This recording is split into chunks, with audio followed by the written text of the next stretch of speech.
दोस्तों, गणित के इस वीडियो में आपका स्वागत है। इस सत्र में हम बहुपद यानी पॉलिनोमियल्स और उनकी घात के अनुसार उनके वर्गीकरण यानी डिग्री ऑफ पॉलिनोमियल्स के बारे में जानेंगे। पिछली कक्षा में हम बीजीय व्यंजक यानी अलजेब्राइक एक्सप्रेशंस के बारे में अध्ययन कर चुके हैं। यह उसके कुछ उदाहरण हैं। दिए गए व्यंजकों में x, y और z को चर यानी वेरिएबल कहते हैं। इन चरों के साथ लगी हुई संख्याओं को गुणांक यानी कोएफिशिएंट्स कहते हैं और यह संख्याएं जिनका मान निश्चित है उन्हें हम अचर यानी कांस्टेंट कहते हैं। और अब अगर हम इनके चरों की घातों पर ध्यान दें तो वह धनात्मक, ऋणात्मक तथा भिन्न के रूप में है।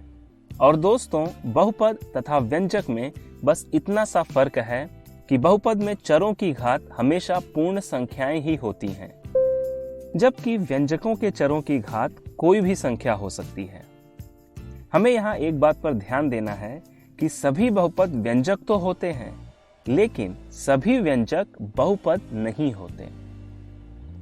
दोस्तों, दिए गए उदाहरण में बहुपद एक ही चर के रूप में है और इस रूप वाले बहुपद को एक चर वाला बहुपद यानी पॉलिनोमियल्स इन वन वेरिएबल कहते हैं।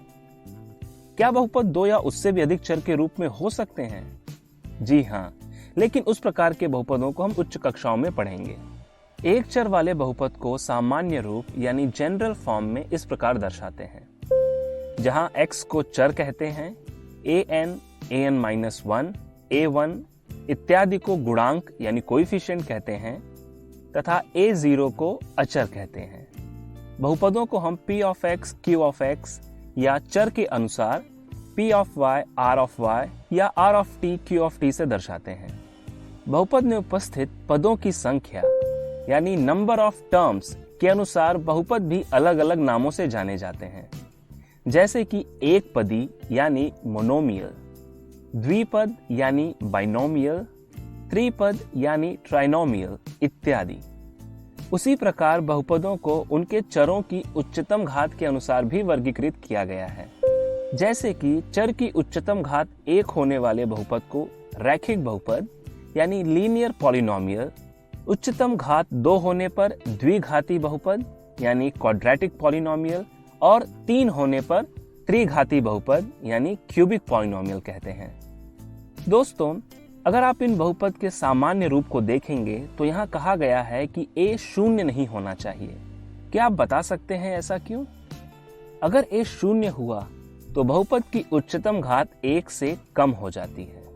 जैसे कि अगर हम त्रिघाती बहुपद के सामान्य रूप में a की जगह शून्य रखें तो उसकी घात एक से घटकर हो जाएगी द्विघाती बहुपद। उसी तरह द्विघाती हो जाएगा रैखिक और रैखिक हो जाएगा अचर बहुपद। मान लीजिए कि एक व्यंजक जिसकी घात शून्य है, जैसे कि 5 गुणे x घाते शून्य, तो क्या यह बहुपद होगा? ऐसी असमंजस की स्थिति में हमें हमेशा परिभाषा पर ध्यान देना चाहिए, जो कहती है कि किसी भी व्यंजक की घात अगर पूर्ण संख्या है तो वह बहुपद होता है और शून्य एक पूर्ण संख्या है, यानी यह एक बहुपद है।